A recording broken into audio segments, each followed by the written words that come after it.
Vamos al Salmo 92. Salmo 92, quiero que abra conmigo su Biblia desde el versículo 10 al versículo 15. Salmo 92. Si usted no trajo su Biblia, en esta oportunidad se lo perdonamos. Le recomendamos a todos los que predican, a los que enseñan, que traigan la Biblia de papel, que traigan su lapicero, sus hojas de notas, porque esta es una iglesia que enseña, esta es una iglesia discipular, esta es una iglesia que se mueve bajo el concepto de formación. Obviamente estamos divididos en 5 departamentos, usted sabe, en base a las 5 funciones ministeriales que el apóstol Pablo recomienda en Éfeso. Y debe usted entender de que una de las áreas fuertes de la iglesia debe ser la enseñanza, porque viene mucha ola de mentira, viene mucho engaño, y entonces la iglesia debe de enseñar.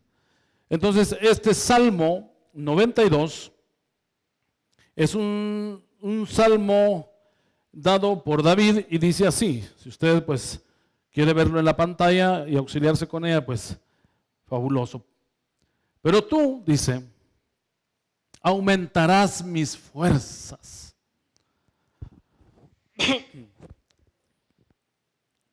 Como las del búfalo. Seré ungido con aceite fresco. Verso 11. Y mirarán mis ojos sobre mis enemigos. Oirán mis oídos de los que se levantaron contra mí, de los malignos. Verso 12. El justo, escuche bien, florecerá. ¿Cómo qué? Como la palmera. Añade, crecerá como cedros en el Líbano. Verso 13. Plantados en la casa de Jehová, en los atrios de nuestro Dios, florecerán. Aún en la vejez, escucha qué maravillosa palabra. Aún en la vejez, fructificarán. Estarán vigorosos y verdes. Wow. Alguien dice que la tercera edad es la peor edad, pero aquí dice que no. Dice que estarán fructíferos y estarán vigorosos y verdes. Verso 15. ¿Para qué? ¿Para qué vamos a tener toda ese reembobinado, esa reingeniería, esa reestructuración, esa reenergización? ¿Para qué? ¿Cuál es el propósito? Que Dios nos aumente todo, nos ponga como Popeye a comer las espinacas y nos pongamos vigorosos. ¿Para qué? Para anunciar que Jehová mi fortaleza es recto y que en él no hay injusticia. El tema de esta mañana, si a usted le gusta poner nombres y a usted le gusta identificarlos, se llama, o le he denominado, renovando nuestras fuerzas. Y hágame el favor, voltéese con alguien que vino a la par suya y dígale, hoy necesitamos renovar fuerzas. Hágame el favor, dígale a alguien que está a la par suya, hoy necesitamos renovar fuerzas. Y hoy va a ser una carga de, ¿cómo se llama ese líquido? De Red Bull. Hoy que usted está descargado, hoy le vamos a dar una carga, un toque eléctrico con la ayuda del Espíritu Santo para que usted ya se anime, ya se cargue, porque a veces las cosas a los lados, los problemas, las luchas, nuestras dificultades, nuestra mente, nuestro corazón, nos hace, hermanos, que ya no querramos avanzar en este pantano existencial, nos quedemos tirados. Pero hoy hay una buena noticia en Tabernáculo de Oración y a todo nuestro público que nos ve a través de las redes. También queremos darles a ustedes esta palabra. Él es el que renueva nuestras fuerzas. Y ese es el mensaje de esta mañana, renovando nuestras fuerzas. Este Salmo 92 es un salmo que su cualidad, en cuanto a su escritura, es un salmo contemplativo. No, esa palabra no existe en la teología, esa me la inventé yo. Recuérdense ustedes que David, ¿cuál fue el trabajo que tuvo David antes de que fuera rey de Israel? ¿Qué era? Pastor de ovejas. Ese era su trabajo. Recuérdense que a él lo mandaron a llamar para que él estuviera en una reunión donde se escogió el rey, y él que estaba haciendo mientras los hermanos arreglándose para ser presentados ante Samuel, por invitación, ¿verdad?, indudable de su padre Isaí. David estaba trabajando en el campo. David era de los que estaba con la piel tostada. David era de los que tenía las manos encallecidas. David andaba sucio no porque él fuera sucio, sino porque el mismo trabajo lo ensuciaba. David era alguien que él conocía sus ovejas, él hasta les ponía nombre. Él las identificaba, sabía cuál era la rebelde, cuál era la líder, David tenía todo ese perfil maravilloso. Y en una de esas tardes, probablemente de esas tardes como las de aquí en Guatemala, en muchas partes del mundo, David se sentó si es que hubiera habido césped o en un poco de tierra debajo de un frondoso árbol, y él empezó a ver todas las cosas. Tuvo una visión contemplativa y empezó a encontrar en lo que veía un mensaje. Él estaba cargado, abrumado, indudablemente de las personas en la Biblia que más se habla, que vivió momentos tan difíciles, momentos de profunda alegría y momentos de profunda depresión. David vivió momentos cuando él estuvo en tremendas circunstancias en su vida, pero otras veces David estuvo haciéndose loco. Cuando estuvo en una ciudad, ¿verdad? Le babeaba la salida por la boca, escribía cosas ilógicas en la pared, y el rey de esa nación decía: no toquen a ese hombre, ¿para qué lo van a matar? Ese es el famoso David, está loco. Eso no es lo mismo cuando su mujer le dice: dame para el gasto. No, hombre, mujer, tú estás loca. No es esa locura la que estamos hablando. Estamos hablando de que pasó crisis emocionales, y qué mejor que David. Y en este Salmo 92, David empieza a exaltar. No lo vamos a leer, solo quiero circunscribirme en los elementos que usa David para tratar de enseñarnos cómo Dios renueva y da fuerzas. El primero de ellos, veámoslo en el versículo 10. Pero tú aumentarás mis fuerzas como las del, ¿qué dice? Búfalo. Otras versiones no usa la palabra búfalo, sino que usa la palabra toro. Este búfalo que se menciona acá es el famoso búfalo de agua. Es el búfalo asiático, y que pues emigraron las mezclas de estos búfalos hacia el Mediterráneo, y estos fueron los grandes animales, aquellos enormes, no el búfalo americano que es el lleno de pelaje, sino que era aquel toro con aquellos grandes cachos, era enorme. Déjeme solo darle a usted unas características de lo que es un búfalo, y Dios está diciendo que las fuerzas que a veces necesitamos para vivir ciertas circunstancias de la vida es equivalente a como las fuerzas del búfalo. El búfalo es un animal de mucha fuerza y de gran tamaño. Es capaz de correr velocidades superiores a los 60 kilómetros por hora a pesar de su peso. El búfalo, su peso de 450 a 1300 kilogramos. Recuerden que un kilogramo tiene 2.2 libras, sería como el doble. Puede llegar a pesar hasta 2700 libras. Es enorme el peso que puede tener de uno grande. La fuerza del búfalo es increíble. Su tamaño oscila entre 1,80 m de alto.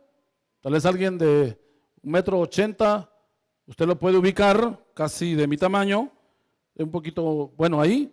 y 3 metros de largo es un búfalo.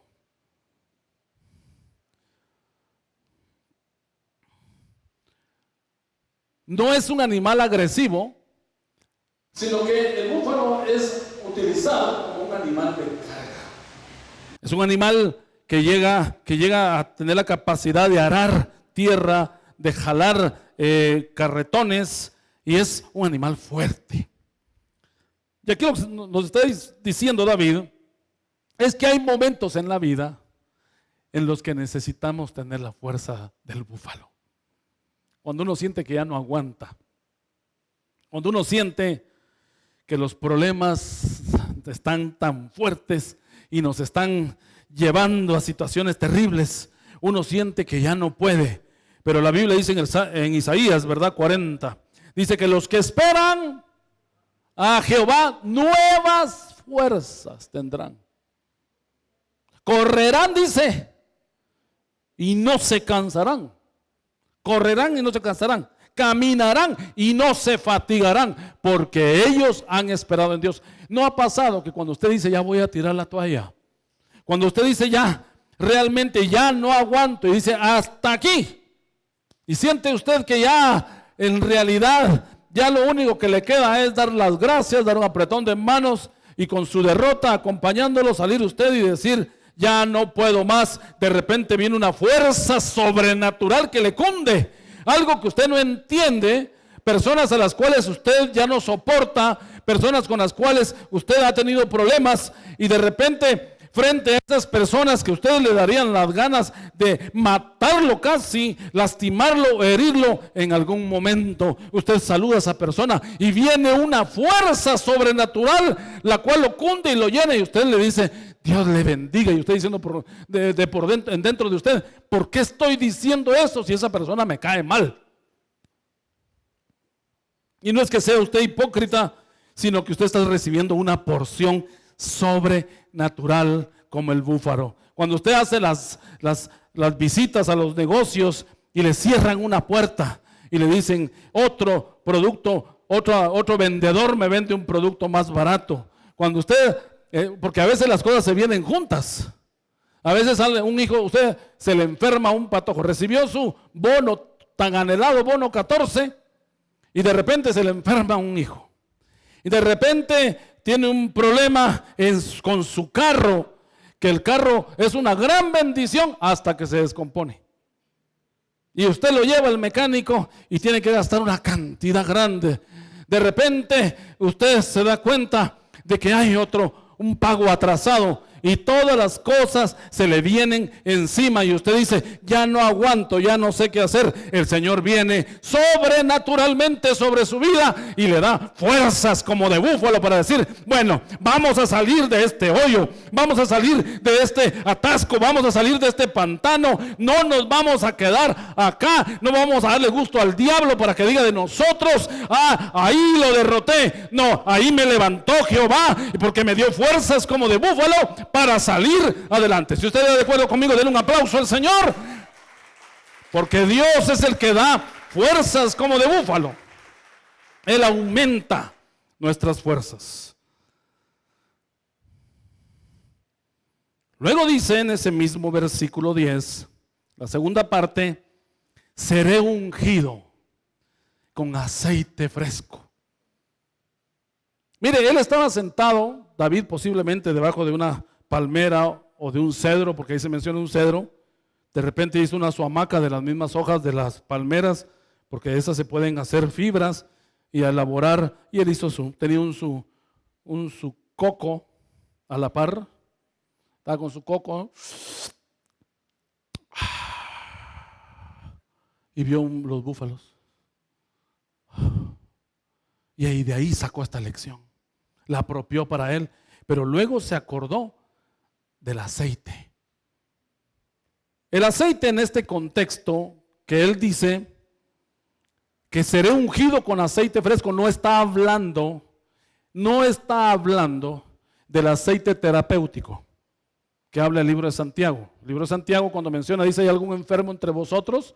Únjanle. La palabra en griego ungir es un término terapéutico. O sea que el ungimiento de Santiago no es un ungimiento espiritual, es un ungimiento terapéutico, natural. No estamos hablando de este aceite. Ni estamos hablando del aceite para ungir reyes, sacerdotes o ungir a un profeta. No estamos hablando de ese aceite. No estamos hablando mucho menos del aceite que alguien usa por ahí para liberar endemoniados, que saber quién se inventó eso, que los demonios se van con el aceite, se van con la sal, se van con el vino. Bueno, tal vez algunos bien a matraca, tal vez ya se les va el chamuco, pero la Biblia dice en Apocalipsis, ellos han vencido por la sangre del testimonio, de la sangre de Cristo, por la palabra del testimonio de ellos y porque han menospreciado su vida hasta la muerte. Al diablo lo que le tiene miedo es una vida consagrada, a alguien que da la palabra, a alguien que reconoce que dígale a un endemoniado usted, la sangre de Cristo, eso mire, es como sal para cuando usted le pone una lombriz y empieza a contorsionarse. Al diablo no le gusta la palabra sangre, no le gusta que hablen de la sangre. ¿Por qué? Porque la sangre es un símbolo de la derrota para él. Aquí estamos hablando de un aceite diferente. Este es el aceite de amigos. Y déjeme explicarle cuál es ese aceite. En la antigüedad había una costumbre, en tiempos de Jesús y un poco más, unos 500 años más para atrás, tal vez un poquito más, unos 700 años para atrás, en los que si usted llegaba a una casa, las personas finamente lo recibían a usted y ponían al siervo o a la sierva a ungirle, a lavarle los pies con agua y lejía o jabón, y luego le ponían aceite en sus pies, porque como en aquel tiempo no habían buses, no habían aviones, no habían ningún medio más que a pie o en un animal montado, y las distancias eran enormes en el Medio Oriente. Entonces las personas usaban su calzado era de pieles, y eso les endurecía los pies, les encallecía los pies, los lastimaba. Y una costumbre era que cuando alguien entraba a una casa, le lavaban los pies con un lebrío y luego después le ponían un aceite suavizante. Qué rico, así como cuando las hermanas se van al spa, ¿verdad? Y les hacen en sus pies, así que qué rico. Mi hija, le dice el marido, mi hija, haceme piecitos, sí, ¿verdad? Y usted empieza a sobarle, se siente delicioso, se siente maravilloso, se siente delicioso. Esa era una costumbre, pero también se ungían las manos, porque las manos también, pues obviamente, estaban expuestas. Esa era una forma, como un saludo fraternal, como una deferencia a la persona que llegaba a su casa. Y ese era un aceite que era fresco, que era, bueno, aquí la palabra fresco es recién hecho, pero ese aceite era como de amor. Imagínese que usted entra a una casa, le unjan los pies y las manos, ¿cómo se siente usted? Si usted llegaba a cobrar la renta, que era el señor Barriga, y estaba don Ramón y le ungía las manos, ya no le cobraba creo que nunca le cobró la renta, nunca le pagó el otro. Este aceite era de oliva, algunas veces mezclado con algunas especies. La Biblia menciona en Lucas 7:46, no lo busquen, cuando Simón el fariseo fue acusado de parte de Jesús por la falta de hospitalidad que tuvo al no ungirlo. Cuando aquella mujer entra, ¿se recuerdan? Y ahí irrumpe y derrama el perfume en sus pies, que era un aceite perfumado, y le empieza a ungir los pies. Y Jesús le dice a Simón, estuve en tu casa y no me ungiste cuando entré. Esa era la costumbre, ungir al forastero, ungir a la persona que llegaba a visitar. Pero lo que me llama la atención es que este aceite era extraído de la aceituna por un proceso de prensado y requería que para que fuera el más finísimo y el de más valor tuviera un prensado por más tiempo. El tema es renovando nuestras fuerzas. Muchas veces usted va a pasar por presiones en la vida. Muchas veces usted va a pasar encrucijadas y situaciones en las que usted es la aceituna, ese fruto del olivo, y usted va a estar bajo las presiones. Pablo lo decía muy elocuentemente y decía, presiones de afuera y temores de adentro. Uno es el jamón en el sándwich. ¿No a veces se ha sentido usted? Presiones aquí, presiones acá, y aquí en medio usted, que no aguanta. Pero si usted lleva su causa al Señor, y eso que está desarrollando, ese fruto que está desarrollando en usted, usted lo pone delante del Señor, todo ese proceso, ese trabajo que ha hecho en usted, a la hora que usted platique con alguien, a la hora que usted comparta con alguien esa frescura de cómo usted salió de ese proceso, va a bendecir a otro. Nosotros leemos la historia de Job y todos decimos a Job el que más sufrió, Job que se le murieron sus hijos, Job perdió su dinero, Job perdió esto, tuvo una lepra terrible que lo consumía, hasta los perros le lamían las heridas. Luego sus 3 amigos llegaron, Bildad, Zofar y el otro que estuvo con él, y llegaron y en lugar de ayudarlo, más lo deprimieron, lo lastimaron. Hasta Eliú, que era el más sabio de sus amigos, también le tiró rechiflas, y el pobre Job deseó la muerte. Y uno dice, pero usted ahora lo lee al final de Job en el 42 y dice, de oídas te había oído, mas ahora mis ojos te ven. Ahora uno ve a Job como el príncipe de los sufrientes, como aquel que Dios usó sus pruebas como escalones para llevarlo a una estatura espiritual mayor. De antes de oídas te había oído, mas ahora mis ojos te ven. Señor, yo quiero ver como veía Job sin pasar por lo que vivió Job. Por eso a uno le gusta leer el libro de Job, porque uno dice, yo quiero aprender, papo, yo pasar por ahí. Yo no quiero, o algunos ya han pasado por ahí. Pero cuando usted logra ese aceite de su prueba, de su lucha, de su vicisitud, de su tribulación, ponerla al servicio de otros, eso va a ser un aceite fresco, un aceite delicioso. Y entonces dice acá, no solamente que dice, él aumenta las fuerzas como la del búfalo, ya explicamos la fuerza del búfalo, sino que él nos ungirá con aceite de consolación, con aceite de amistad, con aceite de fraternidad. Ahorita que acabo de estar de viaje, en la casa que nos iban a hospedar, solo iba a ser el pastor Minor y mi persona los que íbamos a estar en la casa del pastor Mike. Y pues ellos tienen unas habitaciones muy bonitas, ya sus 3 hijos se casaron, ya se fueron, que la costumbre americana es entras al college y de una vez te vas de casa y ya no regresas, ¿no? En cambio nosotros los latinos hagamos otro cuarto más para que se venga la pareja recién casada, ¿verdad? Vivir. Nosotros sí somos, los multifamiliares los inventamos los guatemaltecos. De vivir todos en comunidad, así, que voy a hacer mi apartamento atrás, yo le dije a mi hijo, mira, ya hice un apartamento a la par para cuando te cases vivas. ¿Cómo no? Me dijo. Si yo voy a vivir lejos, ya te conozco, me dijo. Dejaste cámaras ocultas y micrófonos y todo, ¿verdad? Tu psicosis de investigación. No, mi hijo, no tenga pena, ¿no? Los latinos así somos.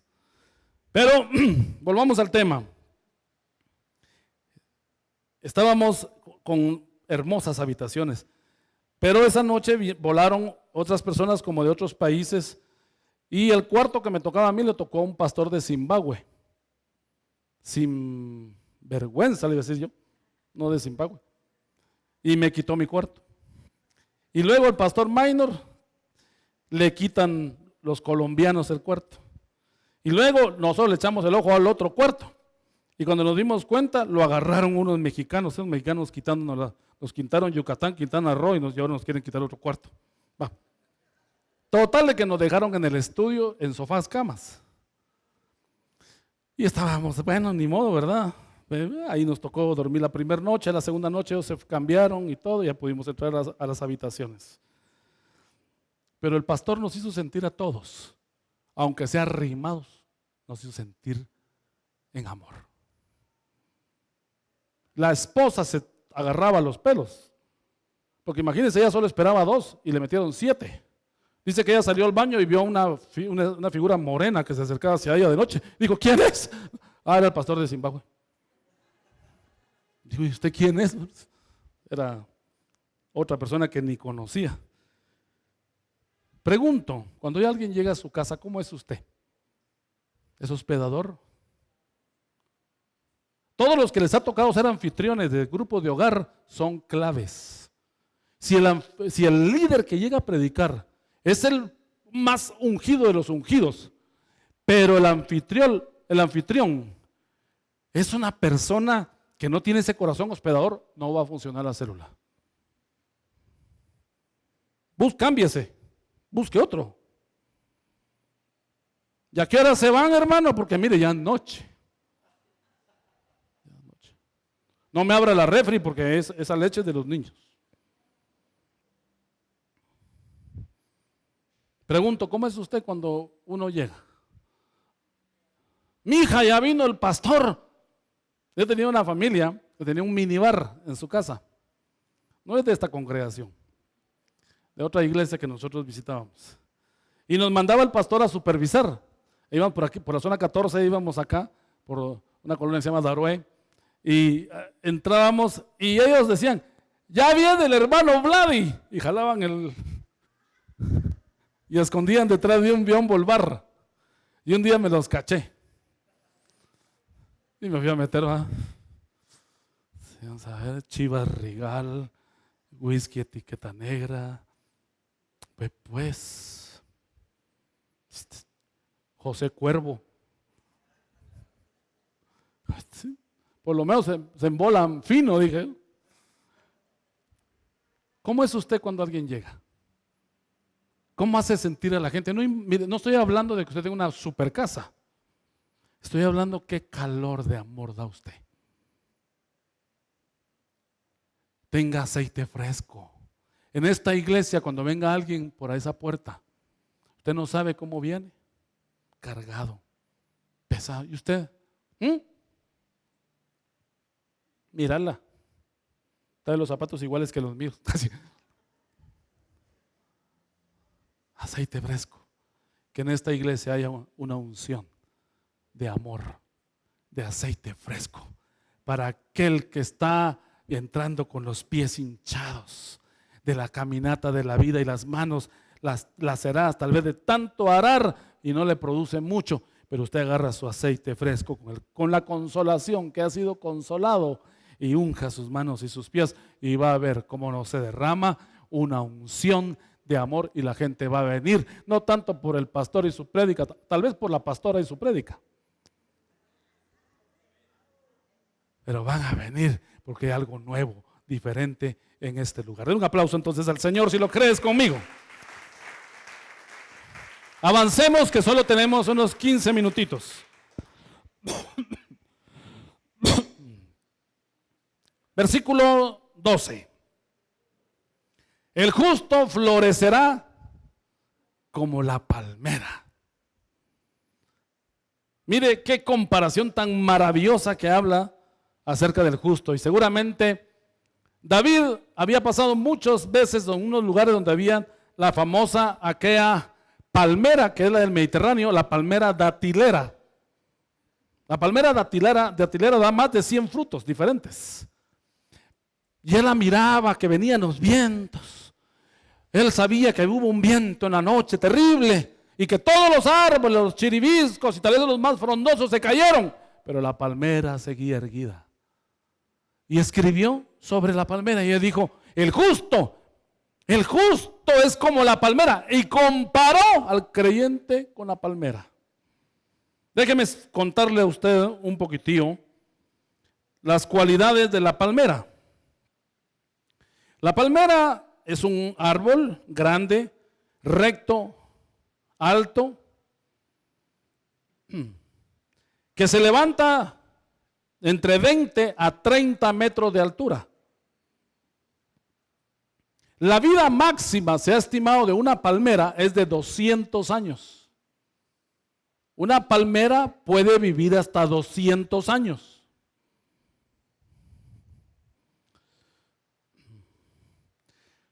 Y quiero hablarle a usted de las características de la palmera. Número 1, la palmera datilera, que es la del tiempo bíblico, dice que esa palmera crece bajo el peso que recibe. Crece proporcional al peso que recibe. Se ha dicho que esta palmera, mientras más la presionan o la aprietan, así crece y prospera. Entonces aquí tenemos una enseñanza. ¿Acaso las presiones, las tribulaciones, los problemas, la escasez, las situaciones, cuando usted ha visto la mano de Dios y el milagro de provisión, el milagro de sanidad, el milagro de liberación en su vida, no le fortalece su fe? Cuando usted ha visto cambios en su hogar y usted ha visto cosas que a usted lo han llevado a que su fe crezca, ¿acaso eso no es un milagro? ¿Acaso no esas presiones lo están llevando a usted a crecer? La palmera crece especialmente en los desiertos, en los lugares de sequedad, de desolación. Florece y da frutos donde otros árboles no lo dan. Y aquí hay un mensaje para usted. Yo creo que solo con la descripción usted ya sabe que hay un mensaje. La Biblia dice que nosotros daremos fruto y seremos confortados y nutridos junto a las corrientes de aguas de la presencia de Dios. ¿Acaso no ha vivido usted desiertos en su vida? ¿Acaso no ha vivido dilemas difíciles en su vida? ¿Acaso hasta amigos, amigas, familia lo han dejado a usted? ¿Acaso a usted no le ha tocado emigrar, ser un emigrante en su propia tierra e ir de un lugar a otro y se siente solo? Se siente como no entendido, se siente abatido. A veces siente que el tiempo pasa y las cosas no cambian, la situación económica no cambia, sigue la soledad, uno quiere hacer un hogar, tener un buen esposo, una buena esposa, y los que estamos casados, en lugar de avanzar y ser felices en nuestros hogares, retrocedemos y nos metemos a problemas. Entonces eso crea resequedades. Pero cuando la palmera tiene una cualidad maravillosa. La palmera primero crece para abajo y después crece para arriba. La palmera busca con sus pequeñas raíces las uniones entre las piedras y el terreno un poco suelto para irse metiendo, buscando agua en medio de la sequedad. Por eso me gustó el canto de hoy. Como el siervo brama por las aguas, así clama por ti, oh Dios, el alma mía. O sea, necesitamos el agua de su presencia, ¿sí o no? Amén. Entonces, usted es una palmera porque usted está creciendo bajo presión. A veces usted siente que ya no le dan las fuerzas y usted se siente con la fuerza del búfalo, pero también siente que en terreno árido usted está creciendo. Los mayores crecimientos espirituales que yo he tenido en mi vida ha sido bajo situaciones difíciles. Ha sido sobre condiciones difíciles, y no necesariamente solo económicas, sino que situaciones emocionales y del alma duras. La palmera no crece por una semilla, se planta ya de una vez con un tamaño, como un almácigo. Se planta, no es por semilla, se dejan crecer en un lugar y se plantan de una vez. Pero las palmeras tienen en su centro una columna de tejido vivo, en el mero centro de su tronco, protegido por una corteza dura. La corteza, escuche bien, la corteza de la palmera, que es lo exterior, puede ser arrancada puede ser herida, macheteada, golpeada o cortada. No obstante, si no tocan el centro de la palmera, sigue viva aunque herida. Sigue creciendo, creciendo, creciendo hasta las alturas de 30 metros, la mayor que existe en el mundo, y una vida longeva de 200 años. Y debido a su forma interior, tiene la capacidad, digamos que mi mano fuera una palmera, cuando los vientos soplan mucho, tiene la capacidad por su tronco elástico, lleno de fibras, tiene la capacidad de doblegarse, pero luego que ha pasado la tempestad, volver a su misma posición. ¿Acaso no te sientes tú que ya te vas a quebrar? Sientes que ya no aguantas. Sientes que ya, hermano, yo estoy peor que la palmera. Yo no solo estoy macheteada, herida, lastimada, electrocutada, pero no han tocado tu interior. Y el Señor quiere protegerte. Por eso Él te llama palmera. Te llama porque has podido vivir en el desierto. Porque te has podido sobreponer en este mundo tan vacío, en este mundo tan lleno de espejismos y superficialidades, pero que su fin nos va a llevar a la perdición y la muerte en este desierto de concreto que se llaman las ciudades y el desarrollo humano. Hermanos, nosotros podemos decir que en este desierto hay palmeras que, a pesar de los golpes, las heridas, las frustraciones, las traiciones, siguen vivas, siguen verdes por dentro, siguen creciendo. Pero hay una cualidad también importante de la palmera. La palmera crece despacio.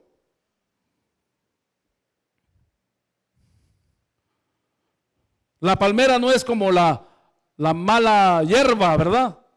Que crece por todos lados. Y aquellos arbolitos que tienen como 20,000 hojas y usted no sabe por dónde es cuál es el de todos, es el tronco. La palmera crece proporcional, despacio, pero seguro.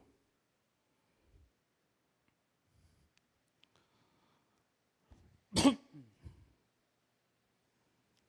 apóstol Pablo dice en 2 de Corintios 4:16: por tanto no desmayamos, antes, aunque nuestro hombre exterior se va desgastando, el interior no obstante se renueva día a día.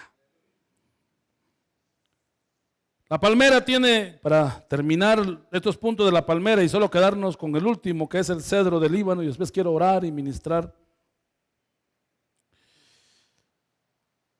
La palmera tiene la mitad de sus raíces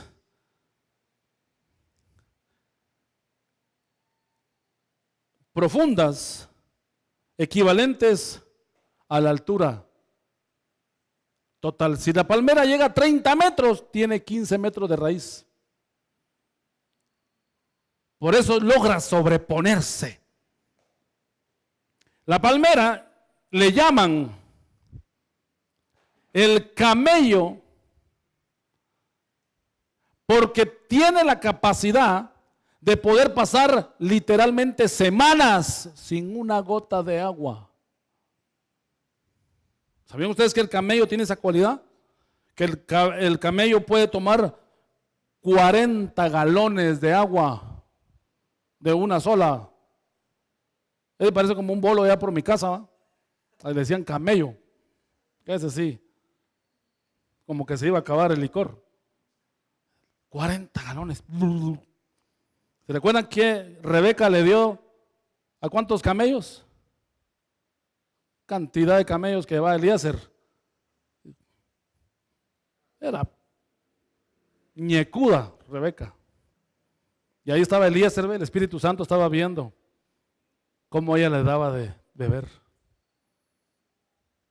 Usted puede ponerse bonita delante del novio, pero el Señor sabe quién es usted.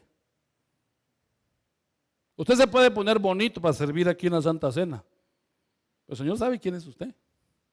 Yo me puedo parar acá y predicar así, bien chilero como siempre, ¿verdad? Pero Dios sabe quién soy yo. Dios sabe que tenemos todavía humanidad.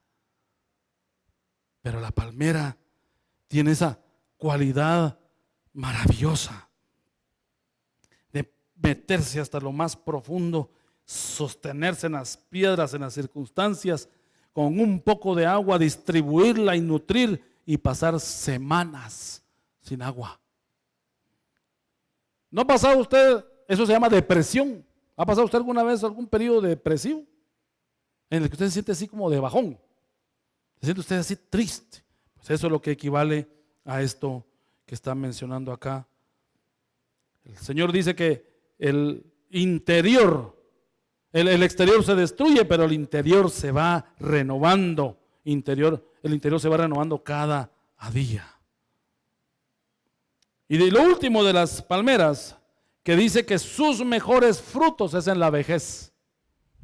Los mejores frutos de la palmera los da a los 80 años. Y no le estoy diciendo, a la hermana, pues yo tengo 30, me faltan 50. No, entienda. Lo que está diciendo es que se lleva un tiempo dar el fruto.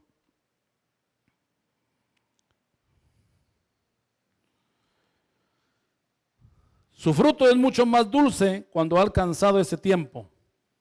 En cambio, por ejemplo, la manzana cuando envejece, sus frutos se tiran y ya no sirven para nada, ni para ponche. No así la palmera. Cuanto más vieja la palmera, mejor es su fruto. Cuanto más ha acumulado usted sabiduría, mejor bendición puede tener para los demás. Y termino con el último. Leamos acá, siempre en el Salmo 92, versículo 12. La segunda parte, crecerá como cedro en el Líbano. Y le voy a contar cómo es el cedro. Su madera es considerada como una de las más pesadas, densas, fuertes, duraderas y aromáticas que existen en el mundo.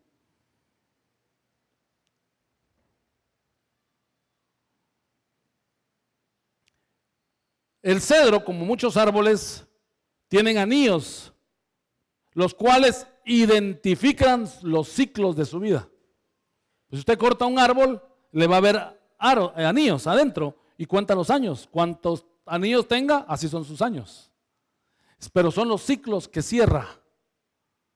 Y aquí nos muestra una verdad muy importante, práctica en la vida. ¿Ya cerró usted todos los ciclos de su vida? ¿Ya usted cerró el ciclo del perdón? ¿Ya cerró el ciclo de aquel odio, aquella traición, aquel rencor que le hicieron? ¿Ya usted cerró el ciclo aquel del abandono? ¿Ya cerró usted el ciclo del maltrato, el bullying? Cuando le robaron su refacción, cuando usted estaba en kindergarten. ¿Se recuerda usted que le dolió eso? Ya cerró el ciclo de haber engañado a alguien, haber lastimado, ya no solo ser víctima, sino ser victimario. Ya cerró ciclos. Hay que ser como el cedro, que cierra ciclos.